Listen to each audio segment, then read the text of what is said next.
Assalamualaikum warahmatullahi wabarakatuh. Nama saya Indah Najmatul Ummah dari kelas BKI 4B. Di sini saya akan menjawab pertanyaan-pertanyaan UTS mata kuliah metodologi dakwah yang diampu oleh Bapak Dr. Haji Rohmanul Aziz, SOC MAG.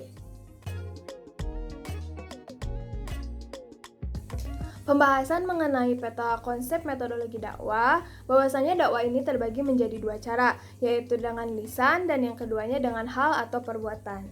Dakwah dengan lisan ini dapat dibagi menjadi dua juga, yaitu dakwah bil irsyad dan dakwah tabligh. Nah, dakwah irsyad ini berupa pembimbingan, konseling, atau juga penyuluhan dan psikoterapi Islam yang notabene-nya madunya itu berupa individu atau kelompok kecil. Nah, kemudian yang keduanya ada dakwah tabligh, yaitu berupa dakwah penyampaian yang biasanya berbentuk kitabah atau tulisan, khitobah atau ceramah, dan i'lam atau penyiaran. Kemudian dakwah juga dilakukan dengan hal atau perbuatan. Dakwah dengan hal atau perbuatan ini juga terbagi menjadi dua, yaitu tadbir dan tatwir. Dakwah tadbir dilakukan dengan membuat kebijakan-kebijakan atau pengelolaan lembaga dakwah. Adapun dakwah tatwir yaitu dilakukan dengan pengembangan atau pengelolaan kemampuan individu atau masyarakat dan lingkungannya. Nah, kemudian dalam membuat metodologi ini dilakukan dengan 3 cara atau diambil dari 3 cara, yaitu yang pertama istinbat. Istinbat ini yaitu mengambil hukum yang bersumber langsung dari Al-Quran dan hadis. Kemudian yang kedua ada metode iktibas, yaitu pengambilan hukum yang melalui menggunakan ilmu-ilmu lain. Dan yang ketiga ada istiqro, yaitu pengambilan hukum dengan melakukan penelitian-penelitian. Dakwah dapat dikatakan sebagai aktivitas karena pada dasarnya dakwah merupakan kegiatan mengajak dan menyeru manusia untuk menyembah Allah, menjalankan perintahnya dan menjauhi larangannya, sehingga seluruh perilaku manusia itu sesuai dengan ajaran dan tuntutan agama Islam. Kemudian dakwah juga dapat disebut sebagai ilmu karena pada dasarnya dalam kegiatan berdakwah diperlukan keterampilan-keterampilan agar pesan dakwah itu dapat tersampaikan secara benar.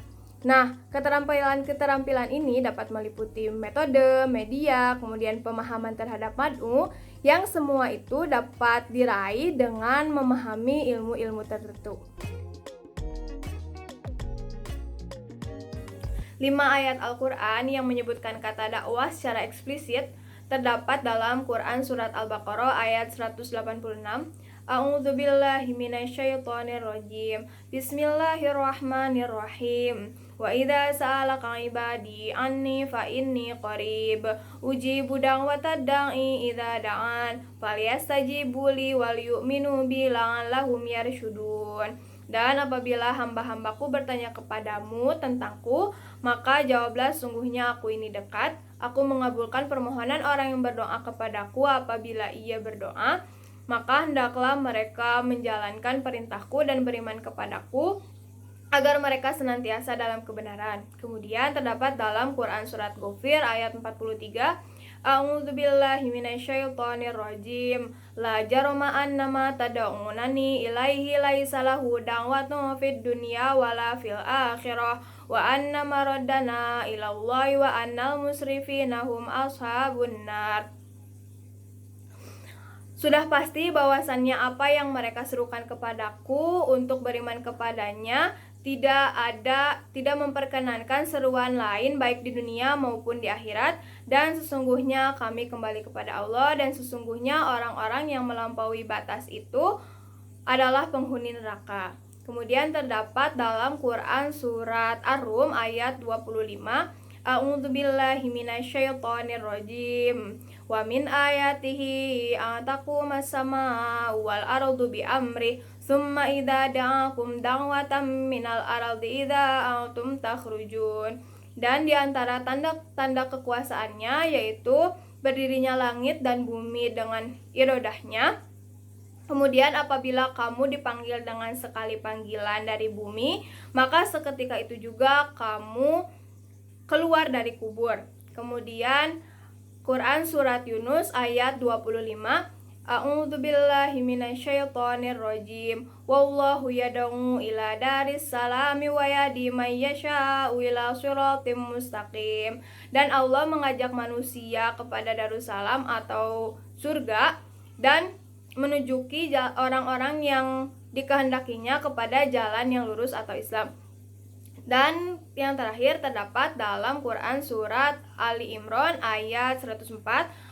A'udzubillahi minasyaitonirrajim. Wa takum minkum ummatun yad'una ilal khairi wa ya'muruna bil ma'rufi wa yanhauna 'anil munkar wa ulaika humul muflihun. Maka hendaklah di antara kalian terdapat satu golongan atau sekelompok orang yang menyeru kepada kebaikan, memerintah kepada perbuatan ma'ruf dan mencegah dari kemungkaran, dan mereka itulah orang-orang yang berbahagia.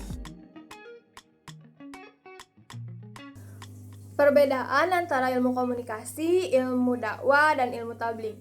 Ilmu komunikasi merupakan ilmu yang mempelajari tentang proses penyampaian pesan secara umum yang bertujuan untuk mengubah perilaku, sikap, opini, dan pandangan masyarakat.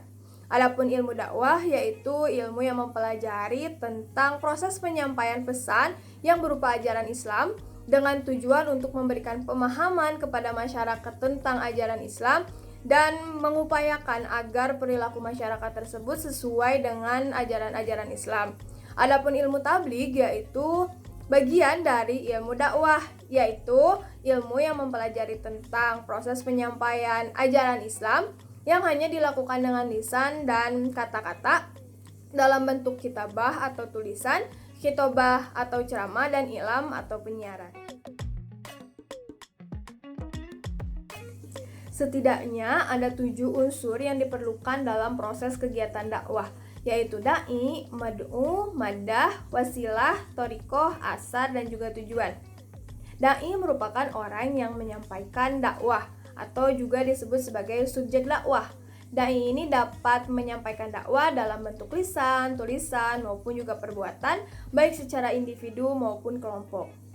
Kemudian ada mad'u, yaitu objek dakwah atau sasaran dakwah, yaitu orang yang menerima dakwah atau ajaran dakwah yang dapat berupa individu juga kelompok. Kemudian ada madah atau isi pesan dakwah. Nah, isi pesan dakwah ini tentu saja berisi tentang ajaran-ajaran Islam dan cara untuk menyembah Allah dengan benar. Kemudian ada wasilah atau media, yaitu alat yang digunakan dalam berdakwah agar dakwah dapat berjalan secara efektif. Kemudian juga metode atau thoriqoh. Nah, metode ini merupakan cara-cara yang dipilih oleh dai dalam menyampaikan dakwah agar berjalan secara efektif dan juga dapat diterima dengan baik oleh masyarakat atau mad'u. Kemudian ada asar, yaitu keadaan atau efek yang ditimbulkan setelah kegiatan dakwah berlangsung. Dan yang terakhir ada tujuan atau hal-hal yang ingin dicapai dalam kegiatan dakwah, yaitu tersampaikannya materi atau pesan dakwah secara benar dan perubahan perilaku masyarakat agar sesuai dengan ajaran Islam. Demikian penjelasan dan jawaban-jawaban dari UTS mata kuliah metodologi dakwah yang dapat saya sampaikan. Mohon maaf apabila terdapat banyak kesalahan dan kekurangan. Wassalamualaikum warahmatullahi wabarakatuh.